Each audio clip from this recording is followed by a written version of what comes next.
Hi, I'm Daniel Lucas, and welcome to Book 101 Review. Book 101 is all about the books that I read for the last 40 years. And today I have my special guest.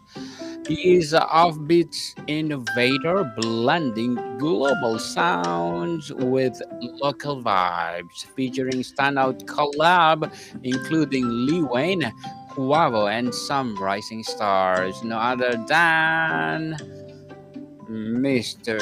ZeXzy. What's up, ladies and gentlemen? It's your boy, the Z, the E, the X, to the ZY. ZeXzy. Thank you, Daniel. Yes, Mr. ZeXzy. Thank you so much for sharing your talents and wisdom to the world. And today, let's talk about the future of Offbeat, ZeXzy vision of a global music movement. What first drew you to Offbeat, and how did you shape your musical identity? Yes, Afrobeats is actually a genre of music out of Africa. It comes from a combination of, our local sounds and, our local dialect and pidgin English. So it's a mixture of a lot of things. And yeah, that was how Afrobeat was born. And ever since then, we've had so many people pushing the genre. You have Burna Boy, you have Davido, you have Whiskey, you have Rema. All of these guys have helped to further the movement of Afrobeats. Um, I'm actually an eclectic musician, of which Afrobeats is a huge chunk of my influence because I'm from Benin City, Edo State, Nigeria. And Afrobeat is a huge musical genre back home in Nigeria. But being an eclectic musician, I grew up on a lot of musical influences from Michael Jackson to Whitney Houston to Elvis Presley, um, Jack Wilson, all of those great guys. I listen to their music. Even in the modern era, you have folks like Brian Adams. Um, from the rock side of things, you have Two-Face Idibia from Nigeria, Fela Nicola Bokuti from Nigeria. So I have my musical influence from so many backgrounds, and that has shaped the musician that I am today, um, uh, which is an eclectic musician. Because I feel I do all of these different genres of music. I don't usually just uh, box myself into any category because however way the inspiration comes, that's how I'm going to do the music. If the song comes to me as a rock song, I'm doing it as a rock song. If it comes to me in a pop format, I'm doing it as a pop song. And you'll see all of that in my forthcoming album titled Every Sound, dropping August 29th. And it's going to be available on all digital streaming platforms across the world. So watch out for that album. It's going to be the most eclectic album, the most diverse album the world has ever seen. Best believe it. How do you define your unique sound within the Afrobeat genre? Yeah, I would say I'm very unique in the sense that like I just stated, I'm not the type to go with the rules. I just let the inspiration flow. If I get a if I get a song and I know that okay, this thing is kind of unconventional. The way it's sounding in my head is not it's not the regular style. I don't try to mold it into what will be acceptable to people. I just do it the way it comes. So I think that's what's unique about me. My inspiration is as raw as it gets. There's no adulteration to it. There's no filtration to the sound. I drop it as raw as it gets. There are songs in my album that is critical of the Nigerian government and some of the things that are happening there. A lot of people think, oh, you shouldn't be dabbling into politics. But I think as a musician, what makes you whole is your ability to express every side of you. And I think that so many musicians shut down so many sides of them because there's a way they want to be perceived. I just want to be seen as human. I want to express my feelings, and because I'm very raw in my expression, I think that's what makes me very unique in the Afrobeat space. Which artists have most influenced your creative vision? That's very hard to. It's very hard to say. I mean, every musician is almost uh, firstly influenced by Michael Jackson because he's like the first musician that you get introduced to when you're coming up. I think apart from Michael Jackson, I'll say Bob Marley because Bob Marley, while I was growing up, I had elder ones who would play Bob Marley tapes even as a young boy. I would just hear his music. He had died before I was even born, but just listening to songs like One Love, um, Buffalo Soldiers, and all of those great classics also helped to shape the reggae side of me and the conscious side of me as a musician. So when things are going on in the world and a lot of people think you shouldn't speak on them because I mean they're all over the news. Why should you still want to sing about them? I differ in that regard because I feel like everything that is going on in the world, if you put it in the form of music, it becomes much more um, harnessable to the people, much more accessible to the people. So I like to speak truth to power, and that comes from influences from people like the great Bob Nesta Marley, also Lucky Dube, who is South African, who is also a great reggae icon. People like Tupac Shakur influenced the hip hop side of me. People like Beethoven, who didn't even exist in this century, died so many hundreds of years ago, but I listen to his sound and I still can get inspired by what he did. And one of the songs on this album, which is titled Tranquility, is an orchestra song. Very beautiful sound. You would think you're in the 1600s, but that was inspired by people like Beethoven.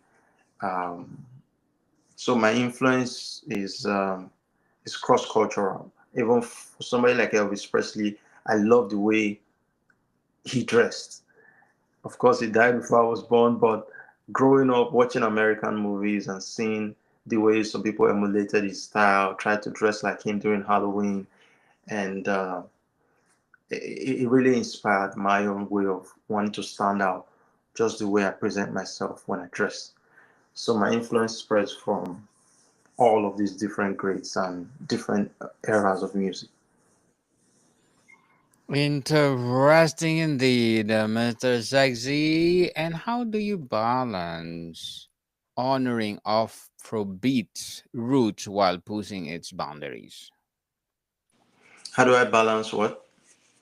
How do you balance honoring Afrobeat's Mhm. roots while pushing its boundaries? Okay, yeah, for me, if you look at the album I have right now coming out, I have about 8 Afrobeat songs in there. So there's a huge representation of Afrobeats. And I mean, 8 songs can literally pass for an album these days. So I made sure that a huge chunk of the album was dedicated to Afrobeats, while spreading my tentacles to other genres of music, hip hop, R&B, pop, country, folk, um, classical, amapiano, which is also an African genre of music from South Africa.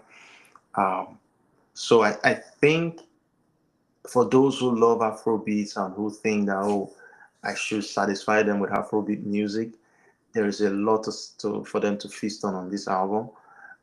But I also made sure that because I know that our musical tastes are very varied, even for those who love Afrobeat, they also love hip hop, they also love rap, they love R&B, they love pop. So the mindset with which myself and the entire team at Maple Grove went into this album was: imagine if you go into a departmental store and you have aisle one, you have home utensils on aisle one, on aisle two you have farm implements, farm equipment. On aisle three you have let's say food stuff. So the way we shift this album is when you go into the album, there's a song for everyone. So if you love rock music, there is Stockholm. And if you love folk music, there is Air Hostess. If you love Afrobeat, there's Government Feast. There is Comedy Government. If you love pop music, EDM, there is Soccer. If you love classical music, there is Tranquility. If you love jazz, there's Beach Waves. If you love Latin pop, reggaeton, there's Aurea. If you love reggae music, there is Come Home. If you love salsa, there is the theme song of the album, which is Every Sound. So we that was how we shaped the album. There is a song for everyone. It's a buffet of sounds, a world tour of music and of sounds. So I think we've been able to maintain a balance between, doing other genres of music and also keeping a firm grip on our primary genre, which is Afrobeats. Afrobeats indeed.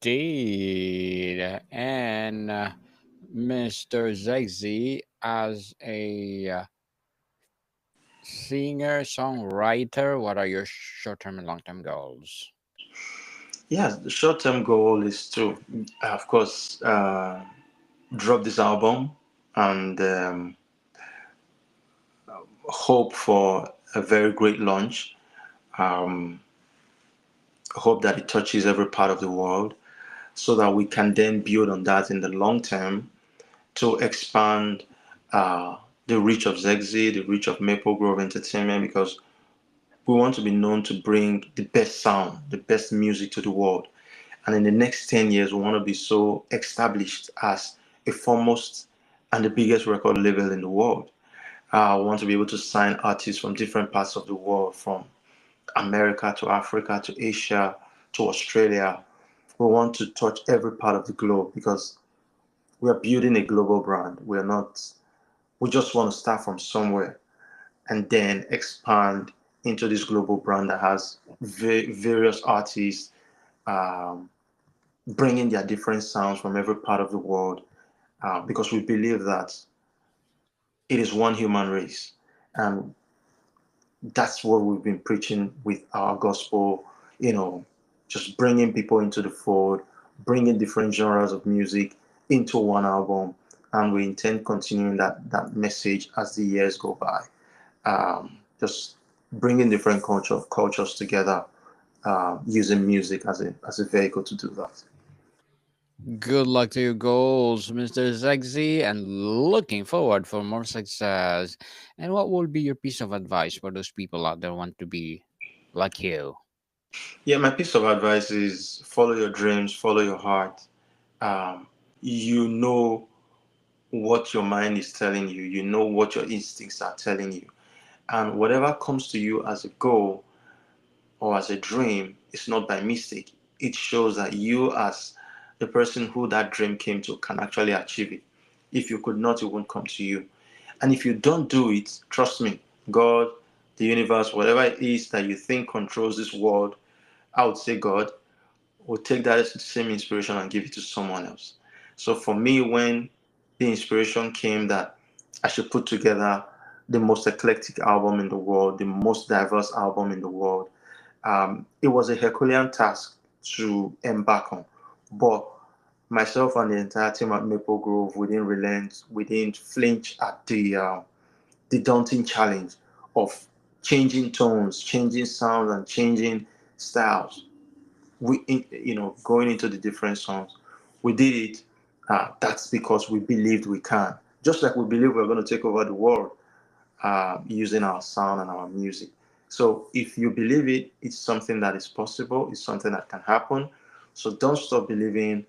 Uh, no dream is too big. If we could make planes that fly above the sky from coast to coast, then no dream is too big. If we can soar from from Earth to any other planet like Mars, Elon Musk is setting up another planet right now, then it is possible. So there is nothing you cannot do if you put your heart to it. And yeah, that's my message to everyone out there. Thank you for that advice, Mr. ZeXzy. And can you please recommend a book or books that influence you, Johnny? I have recommended this book to everyone but for those that asked and those that have not asked for a recommendation, I always tell them to go read this book. It's called Cybernetics Atomic Energies of the Mind by Carl Schmitz. Cybernetics Atomic Energies of the Mind. This book will blow your mind, it will change your life, it will tell you about balance, it will tell you about how one thought that goes into your mind can either heal you or make you sick. So your body is only receiving signals from your brain, from your mind. So whatever it is that goes into your brain, and then you start to think about it and dwell on it in your mind, that thought can actually take a foothold in your life. It can make you sick if you take in negative vibes and negative feelings and you harbor them in your mind. Uh, for those who feel hate to any group of people, to anyone, that hate in your mind can lead to sickness. But if you also feel with love and positive lights and great vibes, trust me, it can actually heal you. So, Cybernetics, Atomic Energies of the Mind. It's a book that you would look for me and thank me that you ever gave it a read. So that's one book I would always recommend to anyone who wants to read the book. Thank you for that recommended book, Mr. ZeXzy. And what's one trend in global music that Afrobeat should embrace or avoid? Hmm. I think the TikTok trend is destroying music. Yes, it's very good for music promotion, but at the same time, I think people are hyper focused on just 15 seconds of of a song and try to make that 15 seconds so interesting, and everyone is focused on that whilst losing um, the essence of what the whole of the music should be about. So because of this trend of wanting to make fast, quick fame, everyone is hyper focused on the little things that shouldn't have mattered while forgetting the big things and the overall picture. So for me, I think if I had my way, I would want us to go back to the traditional way of promoting music. I think social media is becoming uh, so vast at the moment that it's led to a very short attention span, and we're all now making music for that short attention span. Sometimes you write a song and it's 3 minutes long, and people are saying, "Oh, do you think people would want to listen to your song for about 3 minutes?" And I usually tell them if the song is good and it's caught their attention, I believe they would want to listen. So I think we should focus more on the message of the music, the melody, and how to make it as beautiful as it can, rather than just 15 seconds of something that would go viral on social media. Mr. Zexi, how do you measure for success for this movement? Streaming numbers, cultural impact, or something else? Cultural impact is the most important for me. Sadly, everyone tends to look at numbers, um, and that's leading to a whole a big problem in itself. But I think cultural impact is most significant for me. Uh, I want to know how much your song was able to affect people. Somebody, I went to see a friend of mine sometime, and I didn't even know he was playing one of my songs on repeat. But he told me that that song got him through a very dark time. That he was just like he there was a time he played it for hours. And what was that talk? What was that song talking about? It was talking about choosing life over suicide, because I wrote that song at a very dark time in my life when there was so much going on in my world, and I just felt like giving up because I was doing a lot of things that were not working out for me as I had planned. But then the optimistic spirit in me told me to keep going and not give up. And so the song is I choose to leave. Oh, when I'm empty inside, I'd rather rise and flow. I choose to breathe. Oh, I not gonna give in to life. I'd rather dream more. I choose to leave.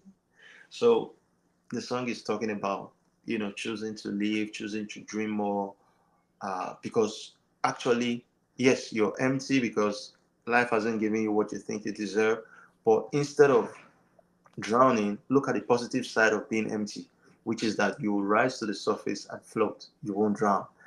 Um, so that's what that song was about, and he told me that that song really ministered to him. We still get comments on our YouTube page till today of people who say, "Wow, this song is a ministration to me." So for me, cultural impact is so much more important than anything um, that anyone can ever place on a song.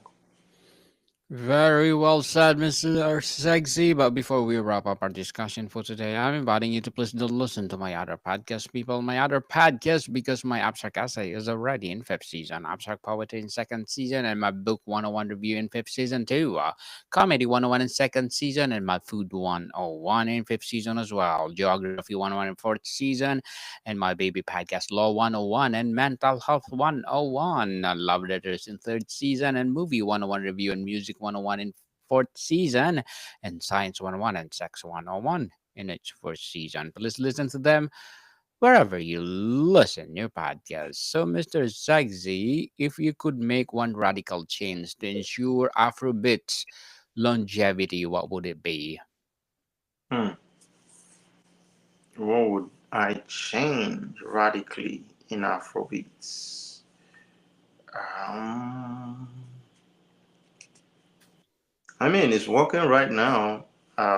People love our sound across the world, and um, yeah, I probably would say I would like to keep Afrobeats as it is, um, not over,